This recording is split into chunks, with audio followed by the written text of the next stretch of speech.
Indonesia, berbahagia sekali hari ini kita bisa berjumpa untuk menyapa saudara-saudari se-Nusantara. Ucap salam, Assalamualaikum warahmatullahi wabarakatuh. Salam bahagia, damai, sejahtera selalu di mana Anda berada, dan sampurasun, salam rahayu. Berbahagia kali ini kita bisa berjumpa bersama saya Ramayan Satria Brahmana, mengupas tentang sebuah konsep terindah untuk bangsa.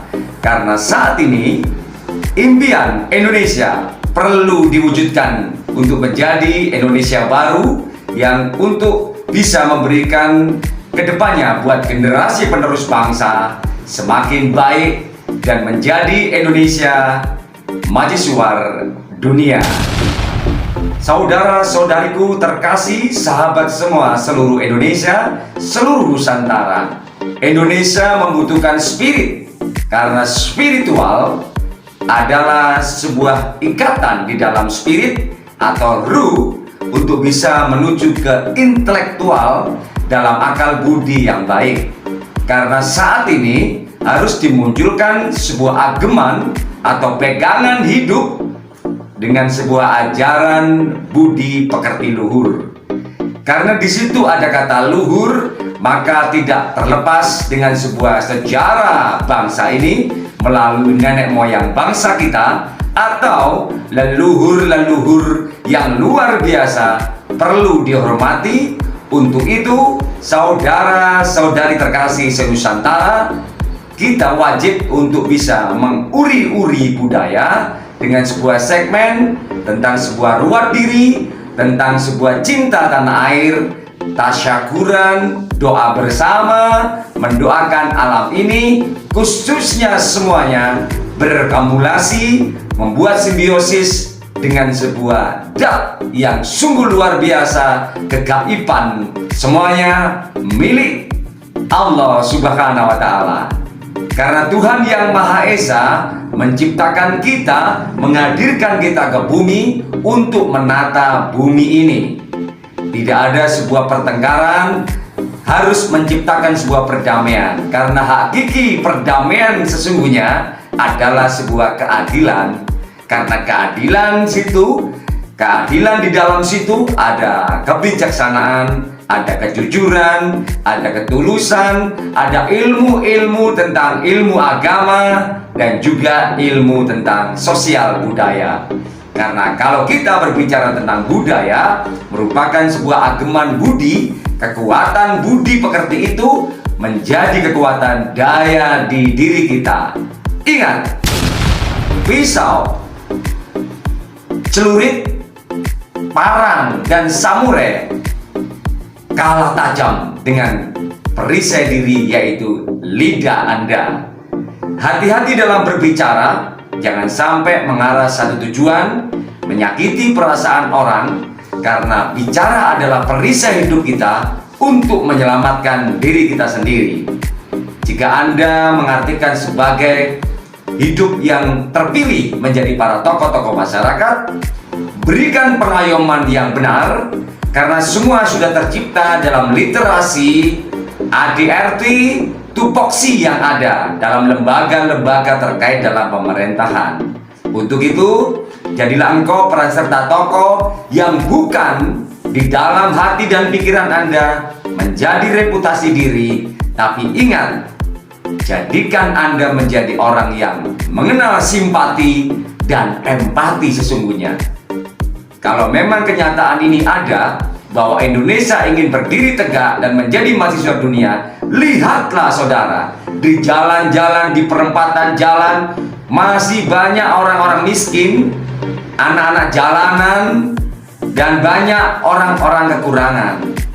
Untuk itu, ini sebuah hasil prestasi dari peran serta kinerja para tokoh-tokoh masyarakat di Indonesia.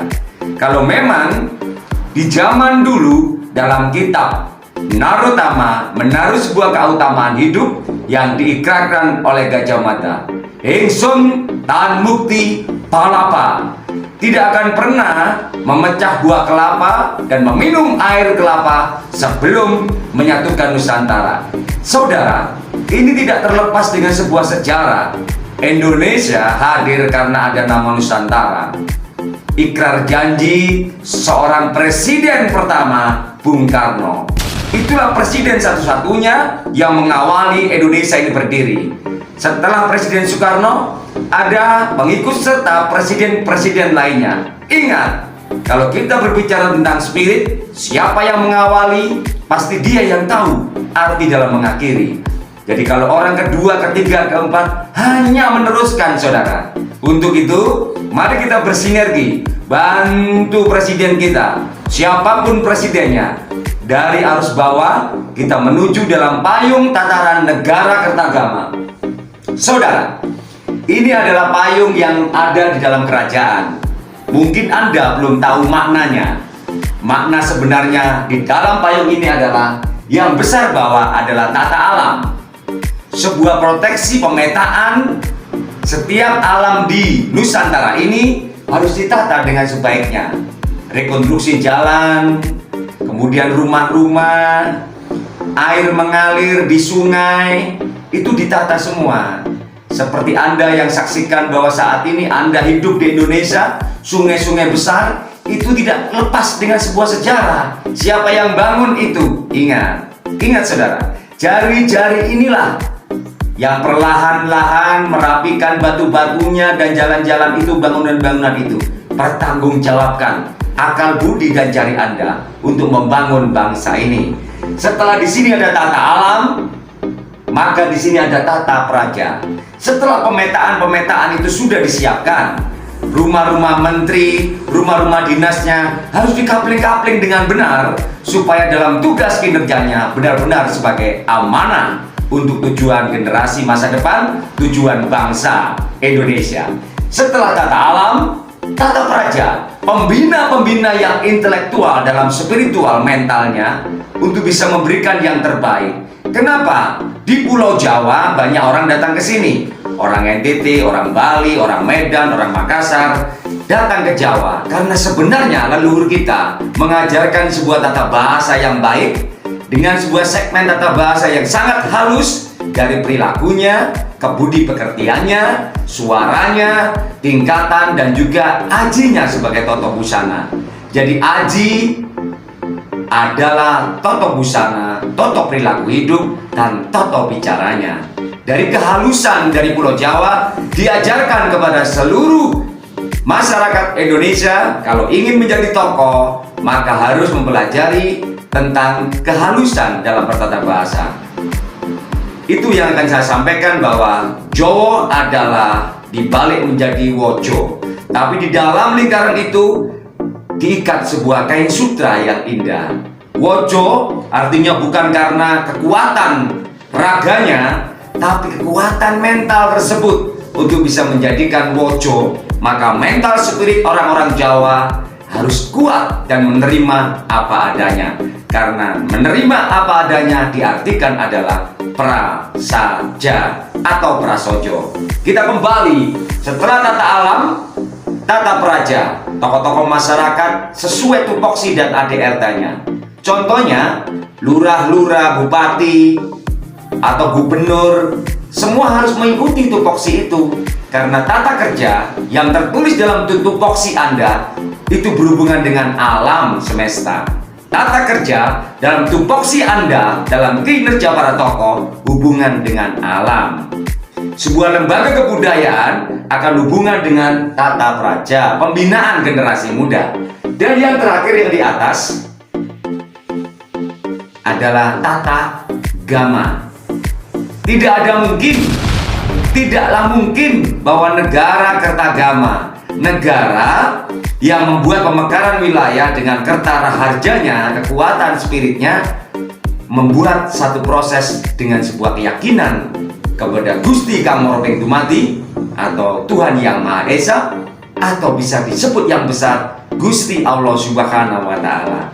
Disitulah spirit bangsa yang ingin saya sampaikan. Dan untuk bisa membina sebuah desain yang baik buat Indonesia, saya Ramayan Satria Pramana juga memiliki sebuah angan-angan cita-cita luhur untuk anak bangsa.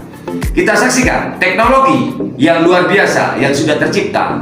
Untuk itu, pertanggungjawaban saya bicara bisa Anda saksikan bahwa kita menemukan digital untuk menata sebuah bangsa ini lebih baik. Terima kasih dan wassalamualaikum warahmatullahi wabarakatuh.